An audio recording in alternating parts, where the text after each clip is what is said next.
একসময় পশ্চিমবঙ্গের এক ছোট্ট গ্রাম সুবর্ণপুরে থাকত এক গরিব কৃষক। তার নাম ছিল হরিদাস।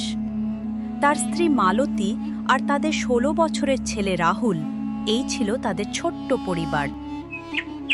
হরিদাস শুধু চাষবাসই জানত, কিন্তু কয়েক বছর ধরে ঠিকমতো বৃষ্টি না হওয়ায় তার জমিতে ফসল হতো না। সংসার চালানো দিন দিন কঠিন হয়ে উঠছিল। একদিন মালতী বলল, শোনো, আজ ঘরে একদম খাবার নেই, কি করব কিছুই বুঝতে পারছি না। চিন্তা করো না, আমি কিছু একটা ব্যবস্থা করব। তারপর হরিদাস বাড়ি থেকে বেরিয়ে গেল, গ্রামের দিকে যেতে লাগলো। আর সে মনে মনে ভাবল, আমরা না খেয়ে থাকতে পারি, কিন্তু আমার ছেলের কি হবে? শেষমেশ সে গ্রামের জমিদার মহেশবাবুর কাছে গেল। মহেশ ছিল খুব চতুর আর লোভী মানুষ। হরিদাস বলল, বাবু, একটু টাকার দরকার আছে, সংসার চলছে না, পরের বার ফসল উঠলেই টাকা ফিরিয়ে দিব। হ্যাঁ হরিদাস, বলো কত লাগবে? ১,০০০ দিয়ে দি। না বাবু, অত নিলে পরে ফিরিয়ে দিতে পারবো না। আমাকে শুধু ২০০ টাকা দিলেই হবে। আরে ফিরিয়ে দেওয়ার চিন্তা করছো কেন? তুমি বরং ১,০০০ টাকায় নাও ফিরিয়ে দিবে। আস্তে আস্তে কি আছে? মহেশ মনে মনে ভাবতে লাগলো, নেও নেও, যত ইচ্ছা তত নাও। বেশি টাকার না নিলে আমার লাভ কিভাবে হবে? তোমাদের মতন লোক আছে বলেই তো আমরা বেঁচে আছি। তারপর হরিদাস মহেশবাবুর কাছ থেকে ১,০০০ টাকা নিয়ে নিল। তারপর সে সেই টাকা দিয়ে বাগ ভর্তি বাজার করে বাড়ি ফিরল। সেই দিন অনেক দিন পর তাদের ঘরে ভালো রান্না হলো। রাহুল খুব খুশি হলো। পরদিন রাহুল তার বন্ধু সৌম্যের বাড়ি গেল। সৌম্যের বাবা দেবেশবাবু একজন শিক্ষিত ও ভালো মানুষ ছিলেন। দেবেশবাবু রাহুলের অবস্থা শুনে বললেন, বাবা রাহুল, তুমি তো একটা স্মার্ট ছেলে আর পড়াশোনাতেও ভালো।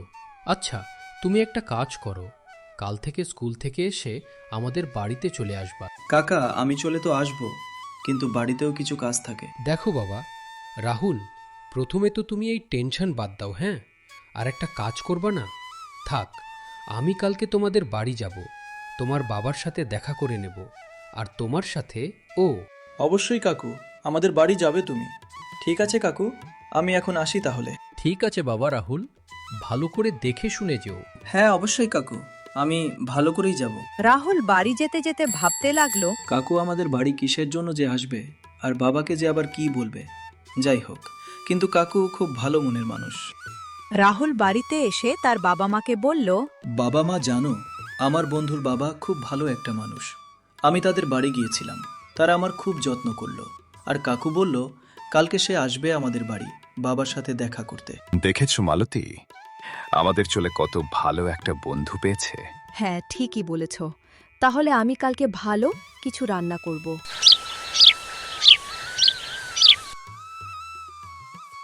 তারপর পরের দিন সকালবেলা রাহুলের বন্ধু ও তার বাবা রাহুলদের বাড়িতে আসলো। ও দেবেশবাবু, যে আসুন আসুন দাদা, বসুন। আরে মালতী, দেখো কে এসেছে।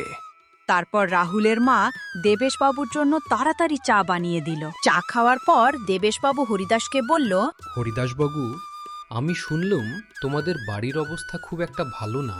ঠিকই শুনেছ দেবেশবাবু, এবার ফসল ভালো হয়নি, তাই সংসারটা ভালো মতো চলছে না। তাই আমি ভাবছি রাহুলকে আর স্কুলে পাঠাবো না, কারণ স্কুলের যত খরচ তা আমি চালাতে পারছি না। হরিদাসবাবু, তুমি রাহুলের স্কুলের খরচের চিন্তা ছেড়ে দাও। তাহলে স্কুলের খরচ আমি চালাবো, কারণ রাহুল আর আমার ছেলে খুবই ভালো বন্ধু। তারা একসাথে স্কুলে যায়, আর আমার ছেলের তেমন কেউ নেই, তাই রাহুলের স্কুলের খরচ আমি চালাবো।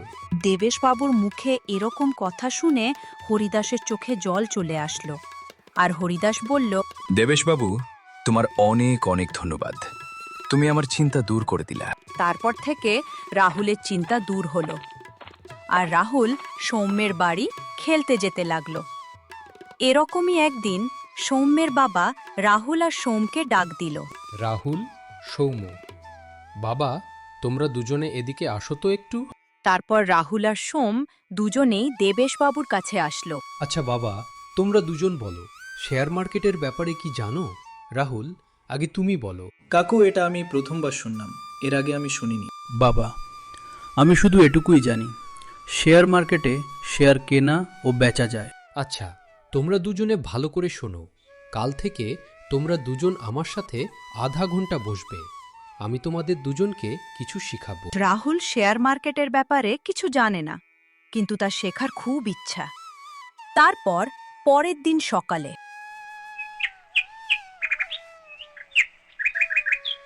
কাকু, আমি গুগলের সার্চ করে শেয়ার মার্কেটের ব্যাপারে জানলাম। যেটা দেখলাম সেটা কি সত্যি? সেখান থেকে টাকা কামানো যায়? হ্যাঁ বাবা, রাহুল সেখান থেকে টাকা কামানো যায়, আর অনেক অনেক টাকা কামানো যায়। কিন্তু বাবা, রাহুল দেখতে যতটা সহজ ততটা নয়। মানে আমি কিছু বুঝলাম না কাকু, ভালো করে একটু বুঝিয়ে বলবে? হ্যাঁ বাবা, রাহুল, অবশ্যই বলবো। তুমি আর তোমার বন্ধু দুজনে আমাদের ওপরের রুমে আসো, সেখানে সব বলবো। তারপর একটু পরে রাহুল আর তার বন্ধু দুজনে ওপরের রুমে গেল। সেখানে গিয়ে তারা দুজনে যা দেখল তারা চমকে গেল।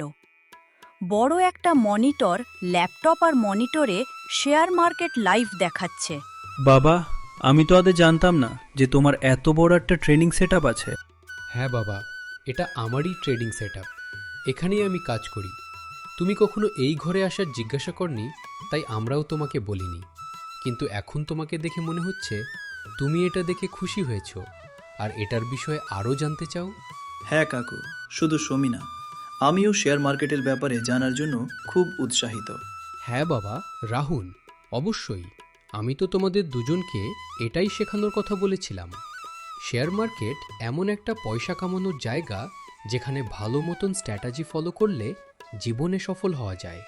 তো ঠিক আছে, এখন তোমরা দুজন নিচে যাও, নিচে যাই খেলো। আর হ্যাঁ, কালকে থেকে তোমাদের দুজনকে আমি এটার বিষয়ে শেখানো শুরু করব। বাবা, আমি জানি এখন আমার বন্ধু এটা শেখার জন্য অনেক উৎসাহিত, তাই এখন খেলাতে মন বসবে না। ওর কি আমারও এখন খেলাতে মন বসবে নাকি? তাই তো রাহুল? হ্যাঁ কাকু, প্লিজ এখন থেকেই শেখানো শুরু করে দাও না। আর এমনি তো এখন কোনো জরুরি কাজ নেই আমাদের, আর আমরা ফ্রি আছি এখন। বাচ্চাদের মনে এত উৎসাহ দেখে দেবেশবাবু মনে মনে খুব খুশি হচ্ছিল। কিন্তু বাবা রাহুল, এটা শেখানোর জন্য স্টেপ বাই স্টেপ শেখাতে হবে, তাই কালকে থেকেই শেখানো শুরু করব।